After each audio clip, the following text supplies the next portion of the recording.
नमस्कार दोस्तों, स्वागत है आपका चैनल फाइनेंस प्रो 25 पे।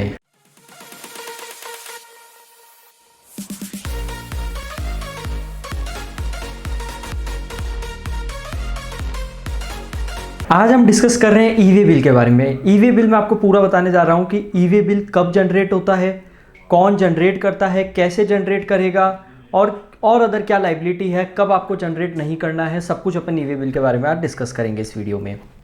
ई-वे बिल होता क्या है? इलेक्ट्रॉनिक वे बिल होता है गुड्स के मूवमेंट के लिए, जो अपन ई-वे बिल के पोर्टल पे जाकर उसको जनरेट कर लेते हैं। ठीक है, ई-वे बिल कब जनरेट होता है?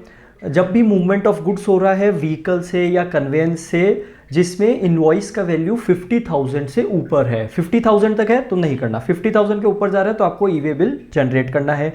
अच्छा, अब अगर एक व्हीकल या कन्वेंस काफ़ी सारे के गुड्स लेके जा रहा है जिनके डिफरेंट इनवॉइस है बिलो 50,000 के, लेकिन उनका एग्रीगेट 50,000 से क्रॉस कर रहा है तो भी आपको ई-वे बिल जनरेट करने का नीड रहेगा। ठीक है, उसके अलावा ई-वे बिल तब जनरेट होता है जब आप सप्लाई की डेफिनेशन में फॉल कर रहा है, और अगर वो सप्लाई की डेफिनेशन में फॉल नहीं कर रहा है, जैसे गुड्स आप रिटर्न कर रहे हैं तो भी ई-वे बिल जनरेट होएगा। अगर आप अनरजिस्टर्ड पर्सन से इनवर्ड सप्लाई ले रहे हैं तो भी ई-वे बिल जनरेट होएगा। जी हाँ दोस्तों, अगर आप अनरजिस्टर्ड पर्सन से इनवर्ड सप्लाई ले रहे हैं तो भी ई-वे बिल जनरेट होएगा। इस केस में ई-वे बिल जनरेट कौन करेगा? क्योंकि वो तो अनरजिस्टर्ड पर्सन है सप्लाई, वो हम आगे जानेंगे। ठीक है, अच्छा लेकिन कुछ ऐसे केसेस भी है जहाँ पे अगर बिलो 25,000 आपका इनवॉइस का वैल्यू है तो भी आपको ई-वे बिल जनरेट करना है। ऐसे कब हो सकता है? अगर आपका inter state movement of goods हो रहा है, प्रिंसिपल से जॉब वर्कर तक जा रहा है या जॉब वर्कर से प्रिंसिपल तक जा रहा है inter state movement of goods में, तो आपको ई-वे बिल जनरेट करना जरूरी है। ठीक है, inter state movement of goods हो रहा है हैंडीक्राफ्ट गुड्स का, और वो कौन सप्लाई कर रहा है? एक एग्जम्प्ट पर्सन, एक ऐसा डीलर जो एग्जम्प्ट है, वो हैंडीक्राफ्ट गुड्स सप्लाई कर रहा है इंटर स्टेट, तो भी आपको ई-वे बिल जनरेट करना जरूरी रहेगा। ई-वे बिल जनरेट कौन करेगा? एक रजिस्टर्ड पर्सन जनरेट करेगा। अगर उसका वैल्यू 50,000 से ऊपर का है तो मैंडेटरी है उसके लिए, और अगर 50,000 से नीचे का है तो भी ऑप्शनल है, वो जनरेट कर सकता है, उसमें कोई दो राय नहीं। अच्छा, अगर वो केस आता है जब अनरजिस्टर्ड पर्सन एक रजिस्टर्ड पर्सन को सप्लाई कर रहा है, तो ई-वे बिल कैसे जनरेट होएगा, कौन जनरेट करेगा? इस केस में ई-वे बिल जनरेट करेगा रिसीवियर। जी हाँ, रेसिपिएंट ई-वे बिल जनरेट करेगा, उस पर ये लाइबिलिटी आ जाएगी, और वो इस तरह ई-वे बिल जनरेट करेगा जैसे वो ही सप्लायर मान लिया जाएगा उस केस में, तो वो ई-वे बिल जनरेट करके चलेगा। ट्रांसपोर्टर भी ई-वे बिल जनरेट कर सकता है, चाहे ट्रांसपोर्ट बाय रोड हो रहा हो, बाय रेल हो रहा हो, या बाय एयर के थ्रू ट्रांसपोर्ट हो रहा हो, ट्रांसपोर्टर भी ई-वे बिल जनरेट कर सकता है। किस केस में? अगर सप्लायर ने ई-वे बिल जनरेट नहीं किया तो। ई-वे बिल का वैलिडिटी कब तक रहता है? अगर ओवर डायमेंशनल कार्गो है, तो एक दिन का वैलिडिटी रहेगा अप टू 20 किलोमीटर्स, और एक दिन और ऐड होता जाएगा फॉर नेक्स्ट 20 किलोमीटर्स। अगर other than over dimensional cargo की अपन बात करें तो एक दिन का वैलिडिटी रहता है अप टू 200 किलोमीटर्स, और एक दिन और ऐड होता जाएगा for next 200 kilometres. E-way bill cancel आप कब तक कर सकते हो? इसके लिए 24 आवर्स का टाइम दिया गया है कि आप with in 24 hours e-way bill generate होने के आप ई-वे बिल के पोर्टल पे जाके उसको कैंसिल कर सकते हैं, और रेसिपिएंट जो है वो 72 आवर्स के अंदर उसको रिजेक्ट कर देना चाहिए, अदरवाइज वो एक्सेप्टेंस मान ली जाएगी रेसिपिएंट की साइड से।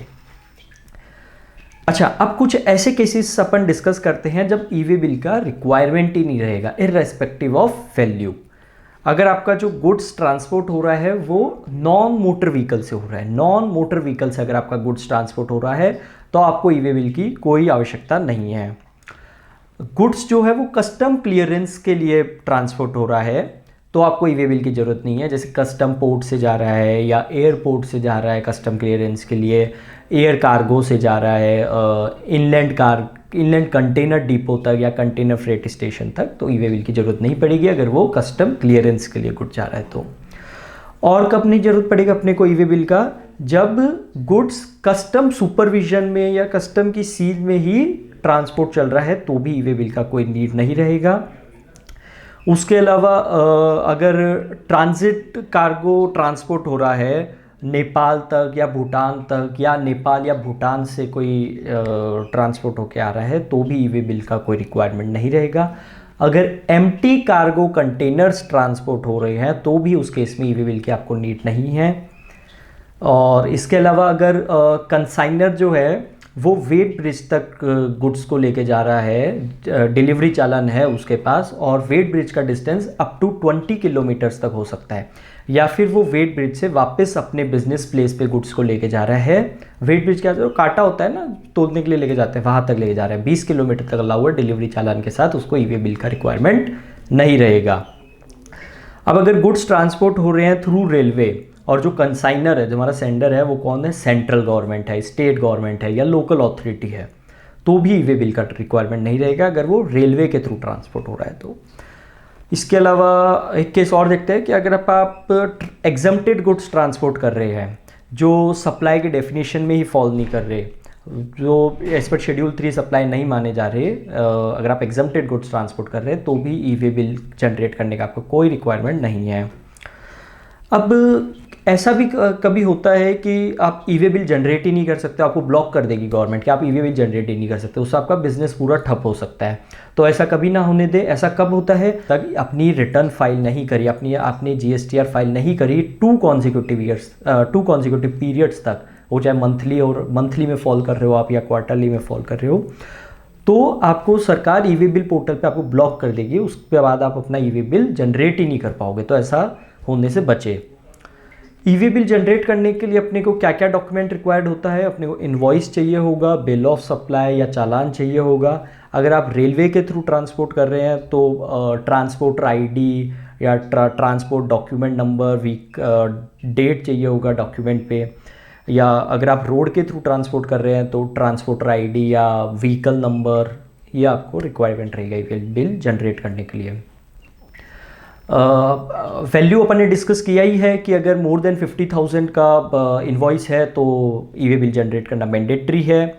अगर एक ही व्हीकल में मल्टीपल इन्वॉइसेस का सामान जा रहा है और उन मल्टीपल इन्वॉइसेस का एग्रीगेट वैल्यू 50,000 से क्रॉस कर रहा है तो ई वे बिल जनरेट करने का रिक्वायरमेंट रहेगा आपको। अब जो दूसरा सवाल आता है लोगों के दिमाग में, पूछते हैं कि ये 50,000 कौन सा वैल्यू देखेंगे, इन्वॉइस वैल्यू कौन सा वैल्यू देखेंगे। तो जी हाँ, इसमें इन्वॉइस वैल्यू अपन देखते हैं। इन्वॉइस वैल्यू मतलब transaction value including of all taxes. जी हाँ, transaction value including of all taxes आपको देखना है। बट अगर उस गुड्स के साथ में आपके कुछ एग्जम्प्टेड गुड्स भी जा रहे हैं तो उन एग्जम्प्टेड गुड्स की वैल्यू को यहाँ पे इंक्लूड नहीं करना है। एक बार फिर से देखते हैं, आपको इनवॉइस वैल्यू में ट्रांजैक्शन वैल्यू देखनी है इंक्लूडिंग ऑफ ऑल टैक्सेस, लेकिन अगर उसके साथ में एग्जम्प्टेड गुड्स भी जा रहे हैं तो उन एग्जम्प्टेड गुड्स को यहाँ के वैल्यू में कंसिडर नहीं करना है। ई वे बिल आप डाउनलोड कैसे कर सकते हैं? बिना लॉगिन किए अपना GST पोर्टल पे बिना लॉगिन किए भी आप ई वे बिल डाउनलोड कर सकते हैं। कैसे? आपको उसके लिए आपको क्या, आपके पास क्या क्या प्री रिक्विजिट है? तो ई वे बिल नंबर होना चाहिए, GSTN नंबर होना चाहिए उस इंसान का जिसने ये ई वे बिल जनरेट किया है, ठीक है, और डेट होनी चाहिए उस ई वे बिल की। तो उससे आप सिंपली अपना ई वे बिल पोर्टल पे, ई वे बिल साइट पे जाइएगा, वहाँ पर जाकर के आपको एक ऑप्शन दिखेगा सर्च का। सर्च मेन्यू में आप जाएंगे तो ई वे बिल का ऑप्शन मिलेगा। सर्च मेन्यू में जाने के बाद ई वे बिल पे आप क्लिक करेंगे तो वहाँ पे आप ये डिटेल डालिएगा, डेट, जिसने जनरेट किया उसका GSTN नंबर और ई वे बिल नंबर, और वो आप ई वे बिल डाउनलोड कर सकते हैं। तो ये था, हमने पूरा ई वे बिल आज इधर कवर किया इस वीडियो में। होपफुली आपको ई वे बिल का A to Z समझ में आया होगा। फिर भी आपके कुछ डाउट्स रह गए हों तो हमारे कमेंट सेक्शन में लिखकर ज़रूर बताइए, हम आपके सारे डाउट्स क्लियर करेंगे ई वे बिल पे। वीडियो पसंद आया हो, अच्छा लगा हो, लाइक कीजिए, अपने दोस्तों तक शेयर कीजिए, और ऐसे ही वीडियो आगे भी देखने के लिए हमारे चैनल को सब्सक्राइब कीजिए।